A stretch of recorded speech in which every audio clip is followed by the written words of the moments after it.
Hello friends, आज के इस वीडियो में हम लोग देखेंगे आईसीआर एएसआरबी। इसको हम लोग बोलते हैं एग्रीकल्चरल साइंटिस्ट रिक्वायरमेंट बोर्ड।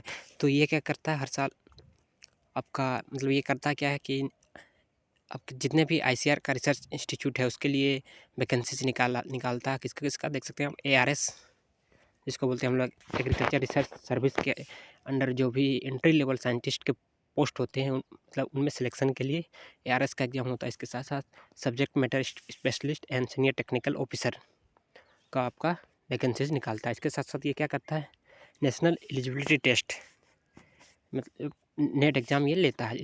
अगर आप इस एग्ज़ाम को क्वालिफाई करते हैं तो आप जितने भी स्टेट एग्रीकल्चर यूनिवर्सिटीज़ या फिर अदर एग्रीकल्चर यूनिवर्सिटीज़ है उसमें आप एलिजिबल हो जाते हैं। मतलब एक एलिजिबिलिटी आपको ये प्रोवाइड करता है। किसके लिए? असिस्टेंट प्रोफेसर या फिर लेक्चरर का जो भी मतलब उसमें अगर कहीं रिक्वायरमेंट आता है तो आप उसमें एलिजिबल होते हैं। तो इस वीडियो में हम लोग कंप्लीट डिटेल्स देखेंगे, जिसमें एलिजिबिलिटी क्राइटेरिया, क्वालिफिकेशन क्या चाहिए, पे लेवल सिलेक्शन प्रोसेस, जिसमें एग्जाम पैटर्न देखेंगे, सिलेबस क्या रहेगा और हमारा लास्ट ईयर जो वैकेंसीज आई थी 2025 में उसको देखेंगे। तो आप देख सकते हैं। तो सबसे पहला बात ये कि जो भी हमारा नेट एग्ज़ाम है या फिर एआरएस के लिए जो भी एग्ज़ाम होता है और एसएमएस एंड एसटीओ, तो ये तीनों का सबसे पहले क्या होगा, एक कंबाइंड आपका देख सकते हैं कंबाइंड प्रीलिम्स एग्ज़ाम होगा। ये आपका कंप्यूटर बेस्ड एग्ज़ाम होगा, 2 घंटे का होगा, देख सकते हैं 2 घंटे का, और इसमें 150 क्वेश्चंस होंगे और इसमें जो टोटल मार्क्स होगा वो 150 मार्क्स होगा। तो उसके बेसिस पे आपका मतलब फर्दर आगे जो प्रोसेस है उसमें आप शॉर्ट लिस्ट होंगे मीन्स। तो सबसे पहले बात करते हैं नेट एग्ज़ाम। तो जैसे कि मैंने बताया कि तीनों का एक कंबाइंड प्री होगा। तो नेट एग्ज़ाम के लिए आपको बस प्री एग्ज़ाम देना है और इसमें क्वालिफाइंग मार्क्स आप देख सकते हैं यहाँ दिया हुआ है, इतना मार्क्स आपको लाना पड़ेगा क्वालिफाई करने के लिए नेट एग्ज़ाम के लिए। ये सिंगल एग्ज़ाम होगा इसमें। बाकी एआरएस, एसटीओ और एसएमएस के लिए क्या करना पड़ेगा आपको, ये दोनों में पहले तो प्री तीनों का एक हो गया, प्री क्वालिफाई कीजिएगा तो फिर आप फिर मेंस में जाइएगा, फिर मेंस के बाद इंटरव्यू होगा आपका। तो पहले हम लोग नेट का देखते हैं। तो देख सकते हैं eligibility for the position of lecturer assistant professor in state agriculture universities. अगर आप इसको क्वालिफाई करते हैं तो आप एलिजिबल होते हैं। क्वालिफिकेशन क्या चाहिए, तीनों के लिए क्वालिफिकेशन चाहिए आपका, देख सकते हैं मास्टर्स डिग्री और equivalent in the concern discipline, means उस सब्जेक्ट में आपका मास्टर डिग्री होना चाहिए या उसको इक्विवेलेंट। इसके साथ साथ जो हमारा प्री होगा उसमें देख सकते हैं कंप्यूटर बेस्ड एग्जाम होगा, 150 क्वेश्चन होंगे, 150 मार्क्स का होगा, 2 घंटा का होगा और नेगेटिव मार्किंग भी है 1/3। और क्वालिफाइंग मार्क्स आप देख सकते हैं जनरल के 50% मीन्स 75 मार्क्स लाना होगा, ईडब्ल्यूएस और ओबीसी के लिए 45% और एसटी/एससी और पीडब्ल्यूबीडी के लिए 40%। ये क्वालिफाइंग मार्क्स है, मीन्स इतना मार्क्स आपको लाना होगा नेट में। तो ये तो सिंगल लेवल एग्जाम होता है नेट में। अब हम लोग एआरएस और एसएमएस एंड एसटीओ की बात करते हैं। तो इसमें क्या होता है, ये बेसिकली एआरएस आपका हो गया, जितने भी हमारे आईसीआर का रिसर्च इंस्टीट्यूट है वहाँ पे जो भी एंट्री लेवल साइंटिस्ट की मतलब आप उसमें सेलेक्ट होते हैं, अगर आप उसमें इस एग्ज़ाम को क्वालिफाई करते हैं तो आपका पे लेवल आप देख सकते हैं लेवल 10 का सैलरी मिलेगा अगर आप इसमें सेलेक्ट होते हैं, जिसमें बेसिक पे आपका 57,700 से स्टार्ट होगा, जो मैक्सिमम इतना रहेगा। तो काफ़ी अच्छी सैलरी है ये। और इसके साथ साथ सब्जेक्ट मैटर स्पेशलिस्ट और सीनियर टेक्निकल ऑफिसर के भी जो ये इसके लिए भी जो भी वैकेंसीज आती है, तो ये भी आपका डायरेक्ट रिक्वायरमेंट एग्जामिनेशन के थ्रू होता है। इसका भी पे लेवल 10 है, बस इसमें बेसिक पे आप देख सकते हैं 56,100 से मैक्सिमम 1,77,000 तक रहेगा। क्वालिफिकेशन दोनों के लिए क्या चाहिए, तीनों के लिए चाहिए आपका मास्टर्स और इक्विवेलेंट, देख सकते हैं आप। इसमें क्या होगा, प्री तो तीनों का एक ही हो गया। अब इसका फिर नेक्स्ट जो स्टेज होगा मेंस, ये सेम होगा, देख सकते हैं combined mains exam for ARS SMS and STO, means ये तीनों के लिए आपका कंबाइंड मेंस एग्जाम होगा। तो क्या कैसे होगा देख सकते हैं, डिस्क्रिप्टिव होगा ये आपका मेंस, 300 मार्क्स का होगा और 3 घंटे का होगा। और आपका जो फाइनल मेंस के बाद इंटरव्यू होगा वो 45 मार्क्स का। तो आगे हम लोग देखेंगे एग्जाम प्रोसेस। तो इसमें अलग क्वालिफाइंग मार्क्स है प्रीलिम्स एग्जाम का, ये दोनों के लिए एआरएस और आपका सब्जेक्ट मैटर स्पेशलिस्ट और आपका सीनियर टेक्निकल ऑफिसर के लिए। देख सकते हैं मिनिमम क्वालिफाइंग मार्क्स कितना, यूआर के लिए 45%, ईडब्ल्यूएस ओबीसी के लिए 40% और एसटी/एससी पीडब्ल्यू के लिए 35%। तो ये आपका क्वालिफाइंग मार्क्स प्री का ही दोनों का इनके लिए अलग हो जाता है, देख सकते हैं। मेंस डिस्क्रिप्टिव की बात करें तो इसमें देख सकते हैं 25 क्वेश्चन होंगे 5 मार्क्स के, जिसको आपको आंसर करना है 50 वर्ड्स में। 10 क्वेश्चन ऐसे होंगे जो 10 मार्क्स के होंगे और आंसर आपको कितने वर्ड में लिखना है, लगभग 100 वर्ड्स में। और 5 क्वेश्चन ऐसे होंगे जो 15 मार्क्स के होंगे, जिसको आपको 150 वर्ड्स में आंसर करना है। तो देख सकते हैं एजुकेशनल क्वालिफिकेशन क्या चाहिए, देख सकते हैं discipline and there eligibility qualification for net, ARS, SMS and STO।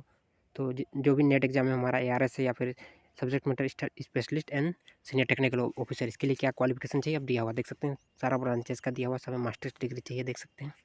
तो हम लोग देखेंगे एग्रीकल्चर इंजीनियरिंग से रिलेटेड जो भी आती है देख सकते हैं आप।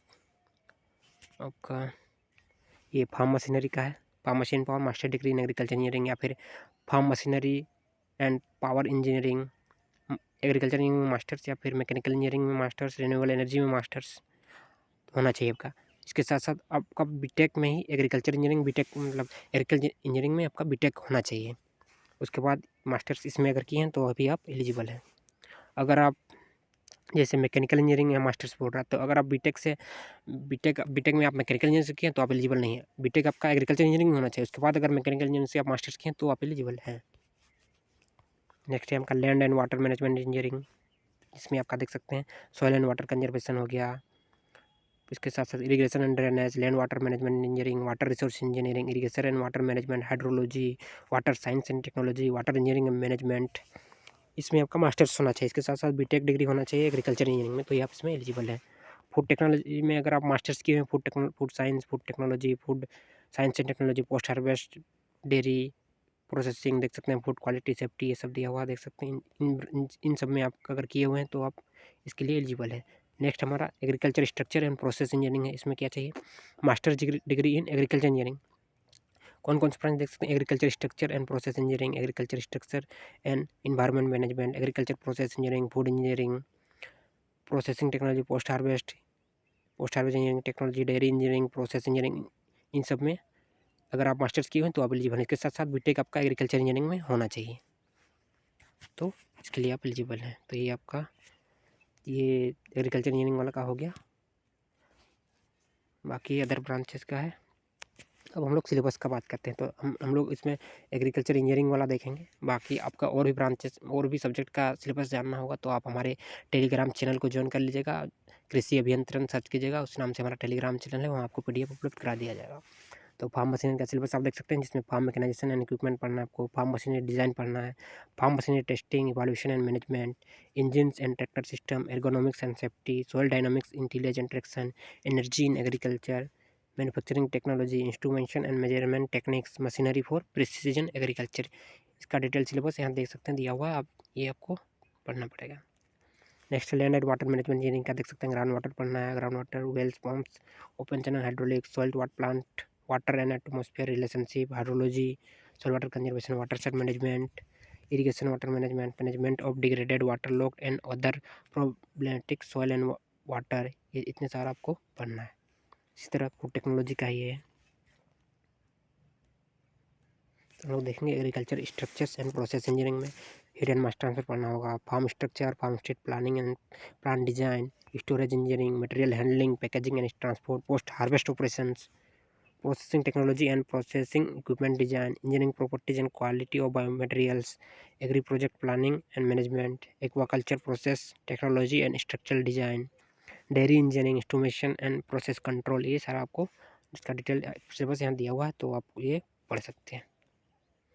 ये लास्ट ईयर देख सकते हैं ARS के जो भी वैकेंसीज आई थी देख सकते हैं, इसमें हम लोग देखेंगे। आप देख सकते हैं एग्रीकल्चर इंजीनियरिंग में आपका फार्म मशीनरी का देख सकते हैं 47 सीरियल नंबर में 6 वैकेंसीज आई थी। बाकी कैटेगरी वाइज दिया हुआ है, यहाँ पे देख सकते हैं। लैंड एंड वाटर मैनेजमेंट की बात करें तो यहाँ 12 वैकेंसीज थी। इसके साथ साथ फूड टेक्नोलॉजी में 2 वैकेंसीज थी और agriculture structures and process engineering में लगभग 20 वैकेंसीज थी, देख सकते हैं। कैटेगरी वाइज यहाँ दिया हुआ डिस्ट्रीब्यूशन। तो ये लास्ट ईयर का आपका ARS की वैकेंसीज थी। इसके साथ साथ सब्जेक्ट मैटर स्पेशलिस्ट के देख सकते हैं, इसमें इस बार आया था आपका लैंड एंड वाटर मैनेजमेंट का सिर्फ आया था, बाकी तो नहीं था, तो इसमें एक ही सीट था देख सकते हैं आप। इसके साथ साथ सीनियर टेक्निकल ऑफिसर की बात करें तो इसमें आपका फार्म मशीनरी देख सकते हैं सीरियल नंबर 24 में, तो 3 वैकेंसीज आई हुई थी। इसके साथ साथ लैंड एंड वाटर में आपका 6 वैकेंसीज थी और agriculture structure and process engineering में 1 वैकेंसीज थी। तो ये लास्ट ईयर जो भी 2025 में नोटिफिकेशन आया था उसके अकॉर्डिंग है। तो आज के इस वीडियो में बस इतना ही। और अधिक जानकारी के लिए हमारे चैनल के साथ बने रहें। धन्यवाद।